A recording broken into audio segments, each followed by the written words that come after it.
आज हम स्टार्ट कर रहे हैं लेंथ का मेजरमेंट आपका दो बेसिक्स लेके आता है। पहला होता है लार्ज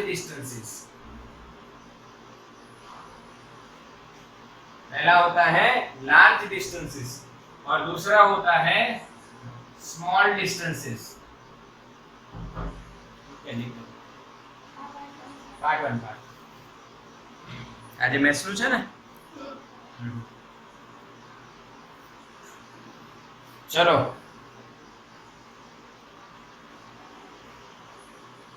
चलो क्लियर दिख रहा है बेटा? हाँ बिल्कुल। तो बेटा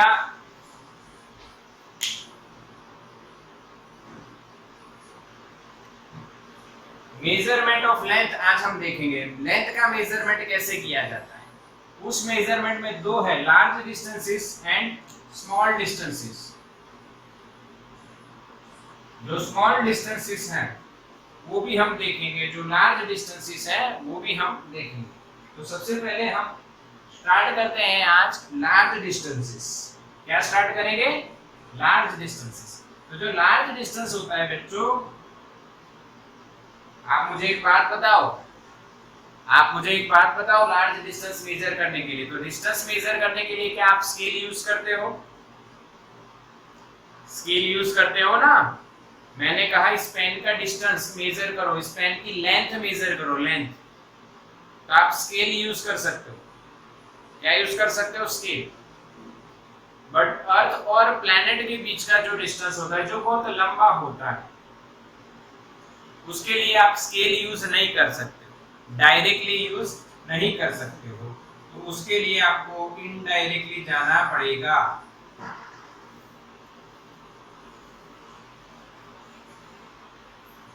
कैसे जाना पड़ेगा? इनडायरेक्टली, डायरेक्टली नहीं होगा। हाँ, अभी हम पढ़ रहे हैं थ्रू लाइव सेशन और वीडियो सेशन, तो क्योंकि डायरेक्टली आना पॉसिबल नहीं है बच्चों, इसीलिए हम इनडायरेक्टली पढ़ रहे हैं। पर जहां पे चाह होती है वहां पे राह जरूर मिलती है। अगर आपको पढ़ना ही है तो कोई रास्ता तो मिल ही जाता है, और नहीं पढ़ना है तो भी रास्ते मिल जाते हैं। ओके, तो इनडायरेक्ट मेथड में हम पढ़ेंगे बच्चों पैरेलैक्स मेथड। हम बच्चों पढ़ेंगे कौन सी मेथड? Parallax method. ठीक है, नाम है ये पैरेलैक्स मेथड। समझेंगे आज। स्टार्ट करते हैं। चलो, कौन सी मेथड स्टार्ट करेंगे बच्चों? Parallax method. Okay,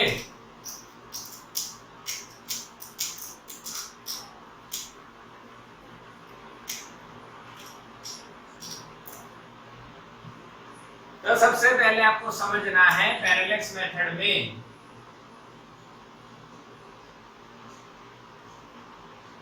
for measurement of large distances indirect method is called parallax method। तो सबसे पहले पैरेलैक्स क्या है? नाम कुछ नया है तो आप एक एक्सपेरिमेंट कीजिए। सब लोग अपने हाथ में पेन पकड़ लीजिए। पेन पकड़ो, पकड़ी के नहीं, आके ना पेन पकड़ो और उसको राइट आई से देखो। विथ रिस्पेक्ट टू बैकग्राउंड इसकी पोजीशन नक्की आप डिसाइड करो। पोजीशन डिसाइड करो बच्चों। With respect to background decide the position. Okay, आगे ना समझ में आया कि नहीं बताओ? निसर्ग तेरे को होस्ट बना देते बेटा, कोई आए तो एंटर कर लेना। ओके बच्चों, ये देखो मैंने ये पेन पकड़ी है, तो मैंने लेफ्ट राइट आई से देखा, इसका पोजीशन डिसाइड किया विथ रिस्पेक्ट टू बैकग्राउंड। अब राइट को बंद करो, लेफ्ट से देखो। देखे? तो जैसे ही आपने लेफ्ट से देखा तो पेन राइट साइड शिफ्ट हो गई। फिर से करो, अब राइट से देखो। राइट से देखोगे तो ऐसा लगेगा लेफ्ट साइड फिर शिफ्ट हो गई, और लेफ्ट से देखोगे तो राइट साइड शिफ्ट हो जाएगी। समझ में आ रहा है, दिख रहा है ना? ऐसा प्रैक्टिकल करो, दिखेगा आगे ना, दिखा के नहीं, सोचो, फिर से करो, एक दो बार और करो, ऐसे पेन को रखो, लेफ्ट से देखो, राइट से देखो, अलग अलग, आपको दिखेगा बच्चों कि पेन की position with respect to background shift हो रही है। दिस फिनोमेना और this logic is called parallax, not parallax method, parallax. समझ में आया? यस। तो definition of parallax, what is definition, how to define parallax? when we observe an object with respect to the background with two different observation points, then the position of the object shifts with respect to background. This phenomena or this logic is known as parallax. आराम से बच्चों सोचिए, definition समझिए, कोई जल्दबाजी मत करिए। Okay, तो जो हमने एक्सपेरिमेंट किया है उस एक्सपेरिमेंट को मैं यहाँ पे ड्रॉ करता हूँ। हमने एक ऑब्जेक्ट रखा, उसको हमने ए से ऑब्जर्व किया, यानी राइट वाली या लेफ्ट वाली आई कोई आप समझ सकते हो। फिर उसको हमने बी पॉइंट से ऑब्जर्व किया, यानी लेफ्ट वाली ये राइट, तो ये लेफ्ट या लेफ्ट ये राइट, कोई भी दो पोजीशन से ऑब्जर्व किया। ए एंड बी क्या है? Observation points.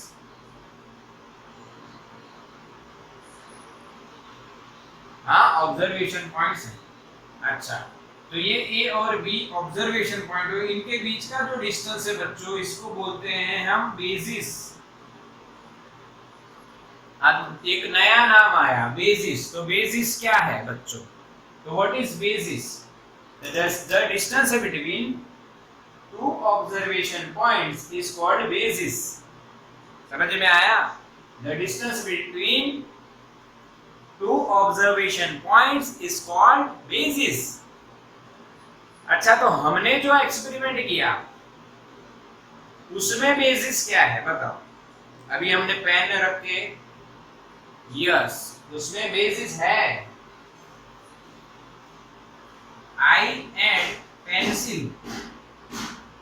इसमें बेसिस जो है वो है डिस्टेंस बिटवीन टू आईज। बच्चों समझ में आया?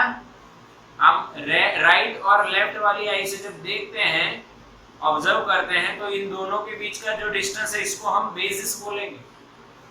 पक्का? आया समझ में? अच्छा, अब यहाँ पे ध्यान से देखिए, ये जो डिस्टेंस होगा, distance between object and observation point is called simply distance. Okay, इसको डिस्टेंस ही बोलेंगे और कुछ नया नहीं बोलेंगे। और यहाँ पे जो एंगल बनेगा उसको बोलेंगे पैरेलैक्टिक एंगल। क्या बोलेंगे? Parallactic angle. क्या बोलेंगे बच्चों? Parallactic angle. और पैरेलैक्स मेथड में पैरेलैक्टिक एंगल क्या है उसका डेफिनेशन देखो। The angle subtended by two observation points at object. इन दो ऑब्जर्वेशन पॉइंट से ऑब्जेक्ट के आगे ये लाइन जो आई, इन दोनों ने मिलकर जो एंगल बनाया उसको पैरेलैक्टिक एंगल हम बोलेंगे। समझ में आया? अब पैरेलैक्स मेथड में एक कंडीशन आती है, if basis is very small then distance of object from the observation point, then angle is equals to arc upon radius। ये जो इक्वेशन है ये लगेगा। समझ में आया? ये जो इक्वेशन है ये लगेगा, नहीं तो ये नहीं लगेगा। Angle is equals to arc upon radius, ये कंडीशन है। If b is less than d, then we can apply this equation। Screenshot लो बेटा, टेक दी स्क्रीनशॉट। इसका कारण बताते हैं फिर। हो गया? हाँ, अब इसका कारण जानते हैं। देखो पैरेलैक्स में आपको तीन चीजें समझनी है। बेसिस किसे बोलते हैं, पैरेलैक्टिक एंगल किसे बोलते हैं, ये ऑब्जर्वेशन पॉइंट है, और पैरेलैक्स किसे बोलते हैं, बस। और ये इक्वेशन लगेगा, सारे सम इसी से सॉल्व हो जाएंगे। चलो क्लियर? अब ये समझेंगे कैसे ये कंडीशन आती है।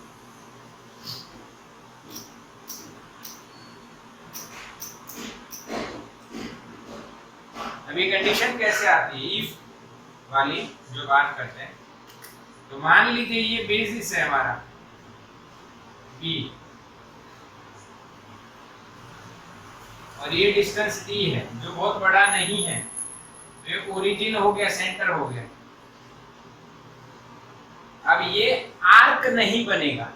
If we draw the circle, then अगर इसको मैंने सेंटर लिया और सर्कल ड्रॉ किया, तो शायद ऐसा सर्कल जो बनेगा,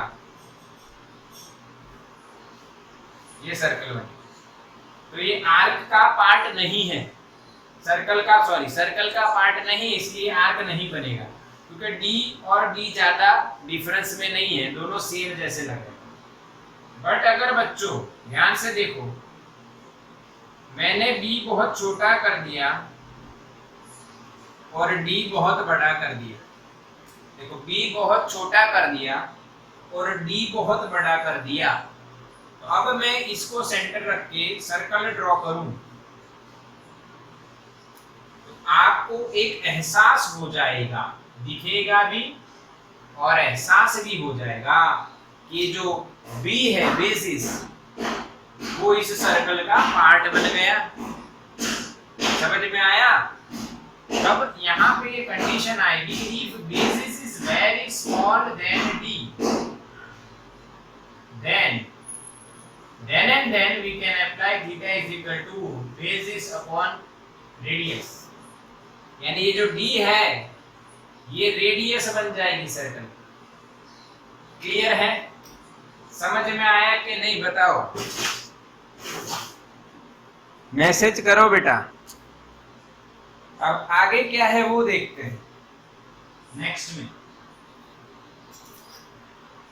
अब पैरेलैक्स मेथड आपने पढ़ी, एनसीईआरटी से पढ़ी, ये अलग कोई सोर्स से पढ़ी, तो आपको उसका यूज करना है सम्स में। उसके लिए मैं आपको यहाँ पे एक टॉपिक बता देता हूँ, एप्लीकेशंस ऑफ पैरेलैक्स मेथड। यानी ये पैरेलैक्स मेथड जो बच्चों हम देखेंगे, उसकी दो एप्लीकेशन है।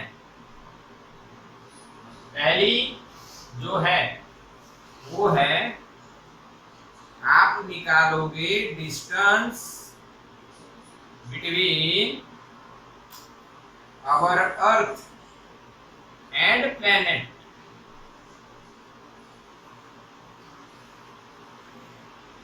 क्या निकालोगे? Distance between our earth and any planet. ये पहली मेथड। सेकंड जो मेथड है उसमें निकालोगे आप साइज ऑफ प्लैनेट। अच्छा, साइज में आप नोट करो तो हम निकालेंगे डायामीटर। हम क्या निकालेंगे बच्चों? डायामीटर। ये दो एप्लीकेशन है हमें पढ़नी है। Distance between earth and planet कितना है वो निकालेंगे, साइज ऑफ द प्लैनेट यानी कि उसका डायमीटर निकालेंगे। इन दोनों के सम्स आएंगे। 4 एग्जांपल देखेंगे अकॉर्डिंग टू दी एनसीईआरटी। तो स्क्रीनशॉट ले लो और हम लोग आगे चलते हैं। पहली एप्लीकेशन देखेंगे, फिर दूसरी देखेंगे, फिर सम्स करेंगे। ओके, चलो ठीक, आगे चलते हैं। दोनों आने वाली है एप्लीकेशन, कोई दिक्कत नहीं।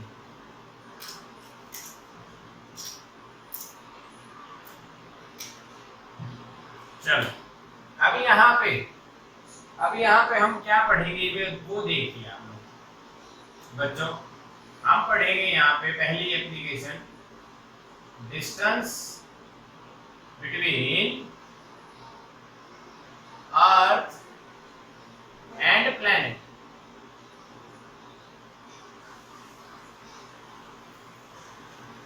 एंड प्लेनेट का डिस्टेंस कैसे निकालेंगे, चलो समझते हैं। आइए, तो यहाँ पे हमें, ये हमारी अर्थ है बच्चों,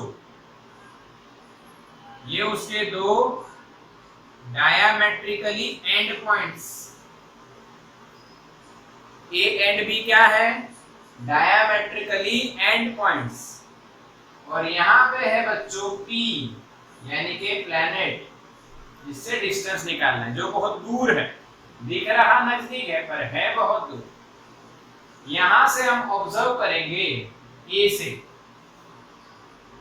प्लेनेट को विथ रिस्पेक्ट टू प्लेनेट, जो भी आपको एंगल यहाँ पे मिलेगा, मान लीजिए एंगल मिला है θ1, जो टेलीस्कोप होता है उसको ऐसे रख के फिर ऐसे घुमाएंगे तो कितना घुमा वो θ1 मिल जाएगा। सिमिलरली दूसरा जो साइंटिस्ट है बच्चों, वो यहाँ से ऐसे घुमा के इसको ऑब्जर्व करेगा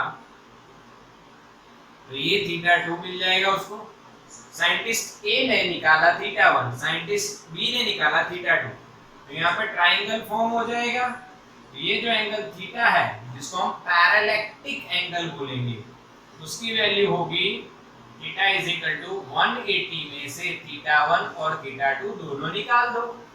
ट्राइंगल का रूल क्या है भाई, तीनों एंगल का एडिशन 180 होता है, ये सबको पता है, 180 डिग्री। तो उसमें से ये दोनों निकाल दोगे तो ये मिल जाएगा। क्योंकि यहाँ पे हम मेजर थोड़ी करने जाएंगे, प्लेनेट पे गए देखने भाई, स्पेस शटल में फिर डिस्टेंस मेजर किया, ऐसा नहीं करेंगे, ये ट्रिक लगाएंगे। ये θ1 और θ2 पता लगेगा तो ऐसे मिल जाएगा आपको थीटा। अब अर्थ का डायमीटर हमें पता है, अब ऑब्जर्वेशन पॉइंट ये भी है तो डायमीटर क्या हो जाएगा, बेसिस। और प्लेनेट और अर्थ के बीच का डिस्टेंस जो d है वो हमें फाइंड करना है। अब यहाँ पे आपको कहना है कि इफ और इफ हटा दो तो आप सीधी बात कर दो हियर, यहाँ पे बेसिस बहुत छोटा है d से, तो क्या होगा, so that we can write theta is equal to basis upon d। कहाँ से लिखा, angle is equal to arc upon radius. यहाँ पे देखिए ये एंगल बना, यहाँ पे सर्कल बनेगा तो ये आर्क बनेगा और ये रेडियस बनेगा, तो angle is equal to arc upon radius से theta is equal to b by d। तो distance between earth and planet, earth and planet कितना होगा, कैपिटल D होगा बच्चों, और लिखा जाएगा b by थीटा। क्या लिखा जाएगा, b by theta. What is capital D, distance between planet and earth, planet and earth approximately, average distance, exact नहीं, क्योंकि यहाँ से कम हो जाएगा, यहाँ से अलग होगा, और हमने यहाँ से रेफरेंस लेके मेजर कर दिया। इसका यूनिट आएगा मीटर, इसका भी आएगा मीटर, इसका आएगा एंगल का यूनिट, प्लेन एंगल का यूनिट रेडियन होगा। क्या होगा बच्चों, प्लेन एंगल का यूनिट रेडियन होगा। ओके, तो अब हमारी जो नेक्स्ट मेथड रहेगी,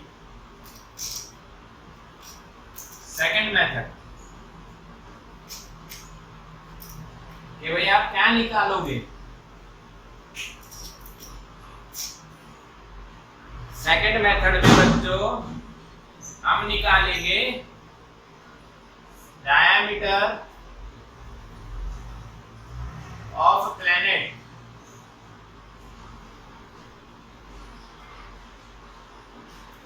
diameter of planet, second application of parallax method, diameter of planet। इस मेथड में हमें पूरी अर्थ दिखाना जरूरी नहीं है, क्योंकि हम अर्थ के कोई एक पॉइंट पे से ऑब्जर्व करेंगे। अब ये जो ऑब्जर्वेशन है उसके हिसाब से मान लीजिए ये सन है या कोई भी प्लैनेट है।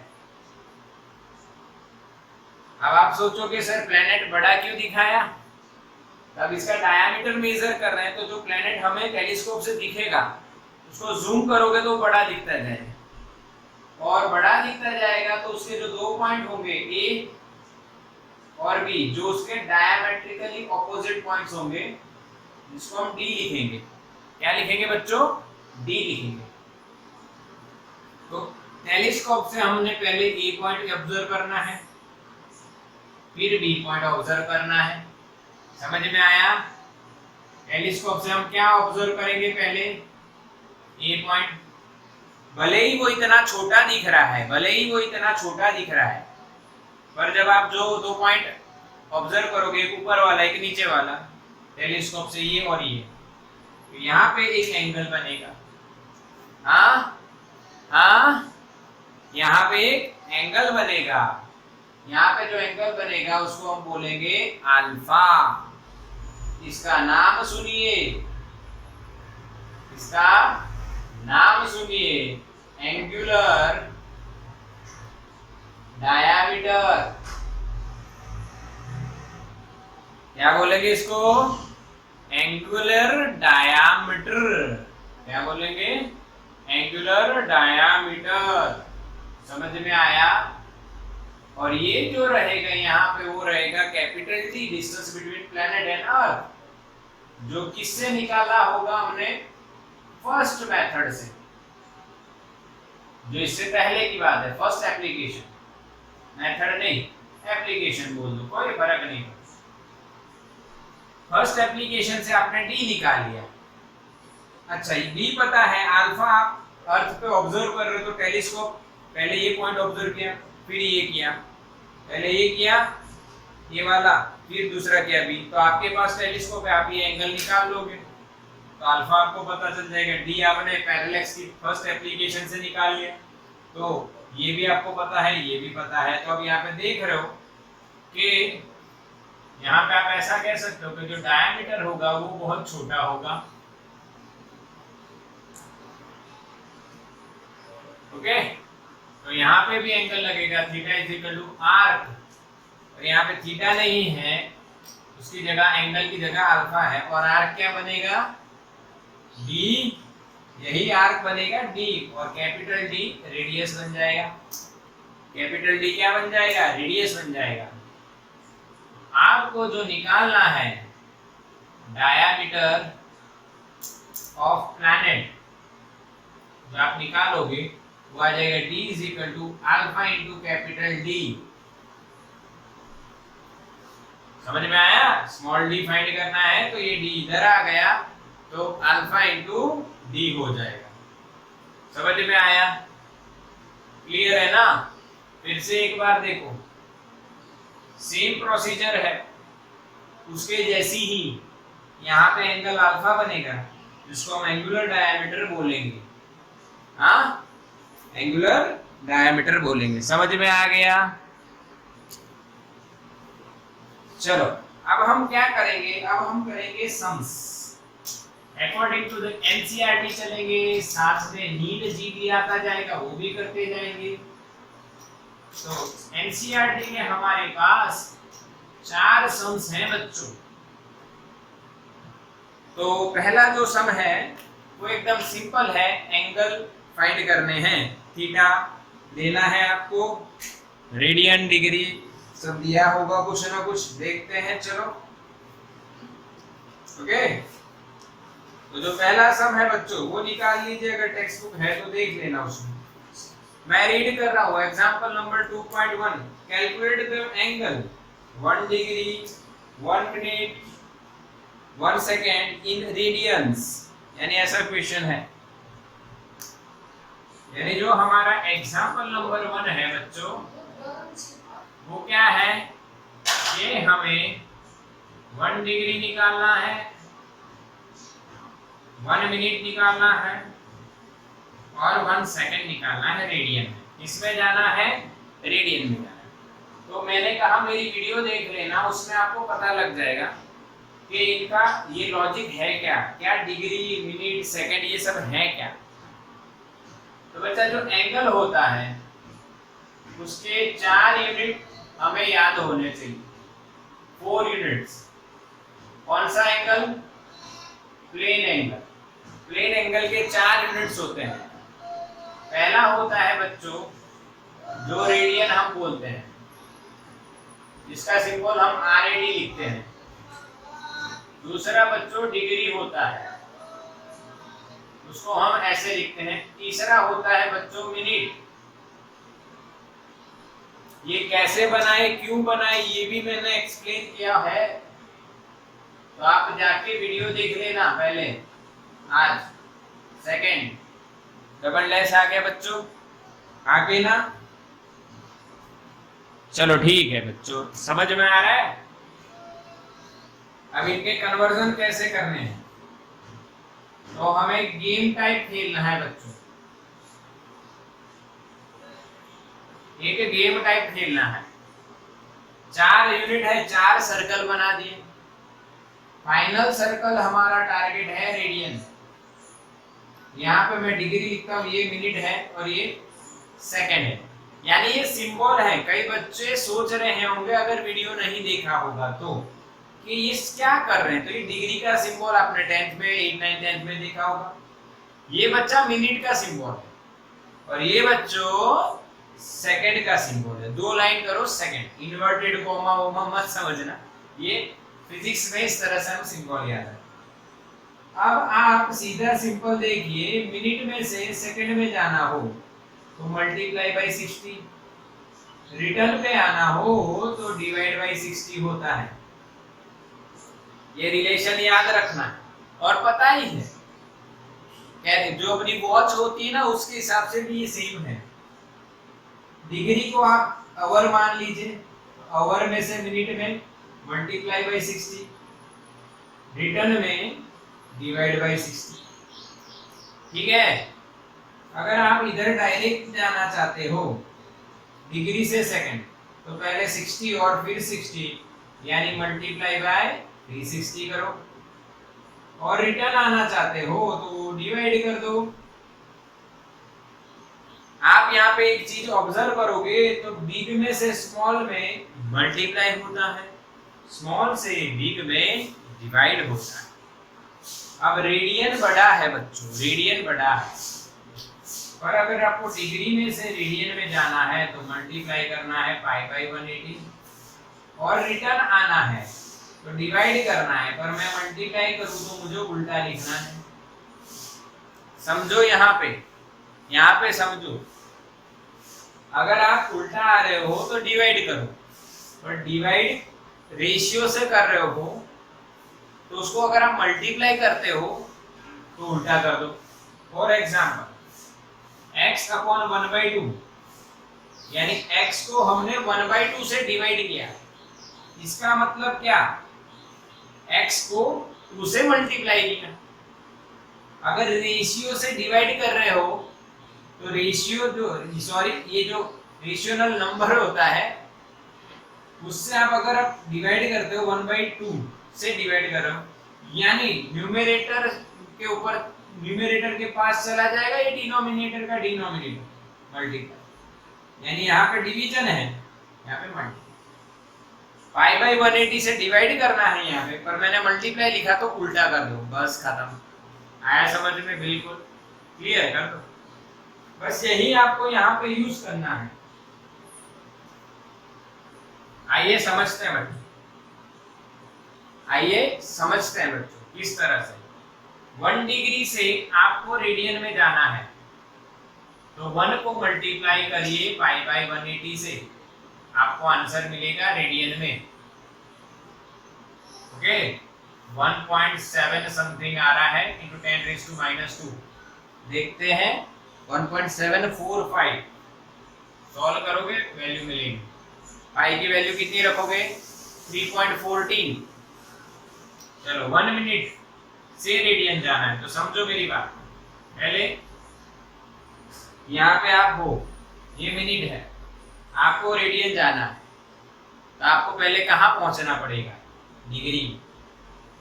हाँ, पाई की वैल्यू 3.14 होती है 22/7, वो तो आप लिख सकते हो। मिनट से डिग्री चले, डिग्री से रेडियन चले, तो मिनट से डिग्री चाहिए, तो मिनट से डिग्री तो डिवाइड बाय 60, मिनट से डिग्री तो डिवाइड बाय 60, डिग्री से radian multiply by pi by 180। इसको सॉल्व करेंगे तो टेक्स्ट बुक में आंसर दिया वो मैं लिख रहा हूं 2.91 into 10⁻⁴ रेडियन। आप सॉल्व कर लीजिए कैलसी से, वैल्यू 3.14 या 22/7 रख के सॉल्व करो, आंसर मिलेगा। अब तीसरा कन्वर्जन देखो, सेकंड को रेडियन में लाना है तो ये सेकंड रहा, आप इधर से भी जा सकते हो पर ये लंबा पड़ेगा, ये सीधा पड़ेगा। यहां से 1 2, अगर ये रास्ता है तो 1 2 और थोड़ा लंबा पड़ेगा तो छोटा वाला पकड़ते हैं। तो सेकंड को डायरेक्ट डिग्री में करो, पहले 1 सेकंड को डिग्री में करना है तो डिवाइड बाय 3600। यहां से देखो सेकंड से डिग्री में डिवाइड बाय 3600 और डिग्री से रेडियन तो हमें पता ही है पाई बाय 180। तो हमारा आंसर क्या आएगा, ये आएगा 4.85 into 10⁻⁶ रेडियन, लगभग अप्रोक्सीमेट, क्योंकि ये आपको याद रखना है, कहीं पे भी काम लगे, लगभग यही आ रहा है 4.847 यानी 85 अप्रोक्सीमेट। समझ में आया पहला एग्जांपल हमारा, बिल्कुल इजी, ध्यान से देखो। एनसीईआरटी का सेकंड एग्जांपल देखते हैं, एग्जांपल नंबर 2। देखो क्या है, a man wishes to estimate the distance of a nearby tower from him. He stands at a point A in front of the tower C and spots a very distant object O in line with AC. यानी यहाँ पे मान लीजिए A है और यहाँ पे C है, वेरी जो डिस्टेंस बहुत दूर हो, डिस्टेंट ऑब्जेक्ट वो मान लीजिए ऑब्जेक्ट, उसको देखता है उसके रिस्पेक्ट में, फिर वो क्या करता है, AC के परपेंडिकुलर इधर चलता है 100 मीटर और फिर से C टावर जो है उसको ऑब्जर्व करता है with respect to distance, distant object है दूर जो है उसके रिस्पेक्ट में। तो हमें बोला है अगर ये एंगल बनता हो थीटा = 40 डिग्री, तो find the distance between A and C।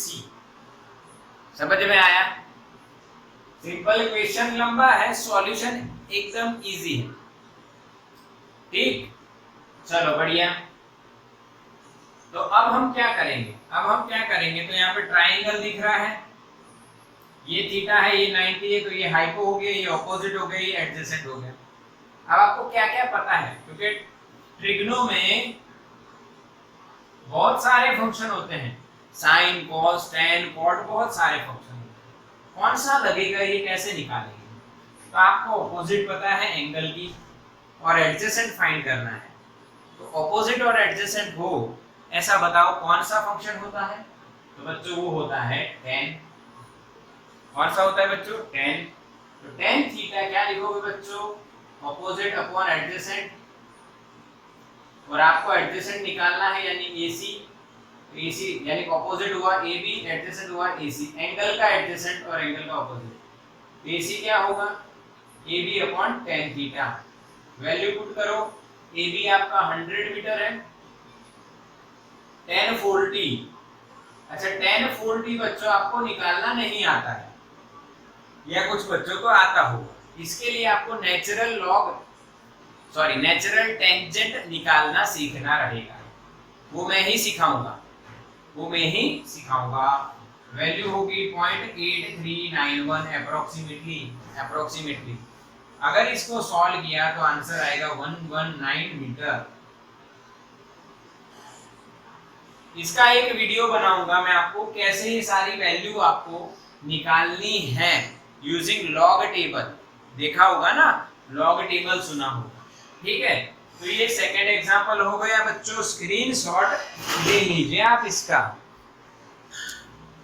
चलो तो बच्चों देखते हैं एग्जांपल नंबर 3 क्या है, मैं पढ़ता हूं यहाँ पे आप समझिए।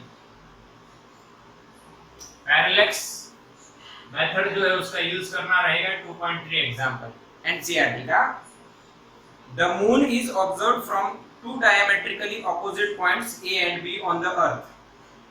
The angle theta subtended at the moon by the two directions of observation 1 degree is 1 degree 54 minute. Given the diameter of the earth to be about 1.276 into 10 raised to 7 meter, compute the distance between the moon and earth. यानी बच्चों यहाँ पे आपको clearly कह दिया है कि moon और अर्थ के बीच का आपको डिस्टेंस निकालना है। अब मून और अर्थ यानी प्लैनेट एंड अर्थ हुआ, तो डायग्राम बनाते हैं। आओ देखो, ये अर्थ है बच्चों, डायमेट्रिकली जो अपोजिट पॉइंट्स हैं, एंड पॉइंट्स हैं, ए बी, ये बेसिस है, और बेसिस आपको दिया है 1.276 into 10 raised to 7 मीटर, लगभग यही है। एक बार देख चेक कर लेते, गलती ना हो। यस, सही है। ओके, यहाँ पे मान लीजिए मून है, उसको ऑब्जर्व कर रहे हो आप लोग, किया गया है, और यहाँ पे जो थीटा बना है वो 1 डिग्री 54 मिनट है। तो ये डिस्टेंस डी आपको निकालना है। आपको पता है सॉल्यूशन क्या होगा, सबको पता है, theta is equal to P upon D, यही होगा ना। आपको लिखना है पूरा कि भाई बी डी के रिस्पेक्ट में बहुत छोटा है, तो हम ये इक्वेशन लगाएंगे और डायरेक्टली लिखेंगे distance between earth and moon क्या होगा, तो d is equal to b by theta होगा। अब b की वैल्यू 1.276 into 10 raised to 7 मीटर, बट थीटा की वैल्यू रेडियन में होनी चाहिए। थीटा की वैल्यू किस में होनी चाहिए, रेडियन। तो यहाँ पे सबको सीखना है किस तरह से होगा बच्चों।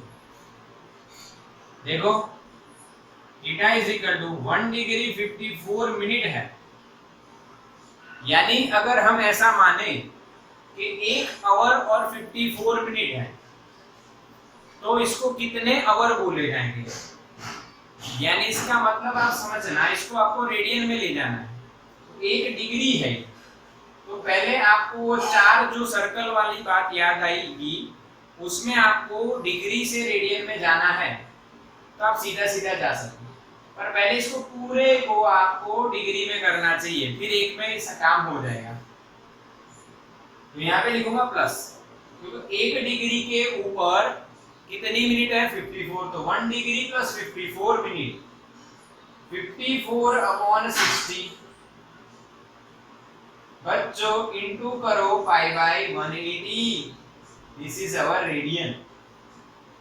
फिर से एक बार समझो, पहले पूरे इसको डिग्री में कर दो, फिर डिग्री से रेडियन में जाने के लिए पाई बाई 180 मल्टीप्लाई कर दो। ये तो डिग्री में है ही, प्लस 54 मिनट को डिग्री में, तो डिवाइड बाई 60, तो ये पूरा डिग्री और उसको मल्टीप्लाई बाई पाई बाई 180, यानी हमें रेडियन।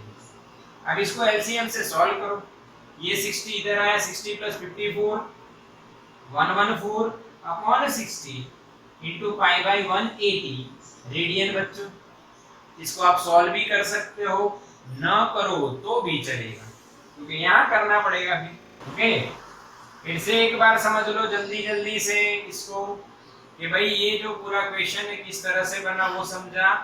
थीटा को आपको 1 डिग्री 54 मिनट को रेडियन में कन्वर्ट करना है, पहले पूरे को रेडियन में किया इंटू पाई बाई 180, पूरे को डिग्री में किया, इस पूरे को डिग्री में किया, फिर मल्टीप्लाई बाई पाई बाई 180, तो रेडियन मिल गया। और वही angle is equal to arc upon radius लगा के आप डी निकाल लोगे इसमें। तो इसका स्क्रीनशॉट ले लिया अच्छी तरह से, घर से सॉल्व कर सकते हो आराम से। ओके, चलो अब नेक्स्ट जो है लास्ट सम इस लेक्चर का, लास्ट सम हम कर लेते हैं। तो सम का जो क्वेश्चन जो है 4 वाला वो क्या है, इसमें कहा है कि सन का आपको डायमीटर निकालना है। तो सन को हम एक प्लैनेट तौर पे मान लें, तो उसका डायमीटर d हो गया। उसको आप अर्थ पे से एक पॉइंट से ऑब्जर्व कर रहे हो, तो एंगल यहाँ पे बनता है अल्फा 1920 सेकेंड। डी आपको गिवन है 1.496 इंटू 10⁻11 मीटर। ये एवरेज डिस्टेंस है अर्थ और प्लैनेट के बीच, सन के बीच का एवरेज डिस्टेंस। इसको हम आगे एक एस्ट्रोनॉमिकल यूनिट भी बोलेंगे, आगे बोलेंगे, अभी समझो। ओके, तो फाइंड करना है आपको diameter of the sun.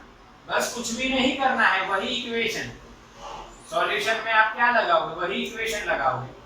Alpha is equal to arc upon radius. क्या लगाया? Alpha is equal to arc upon radius.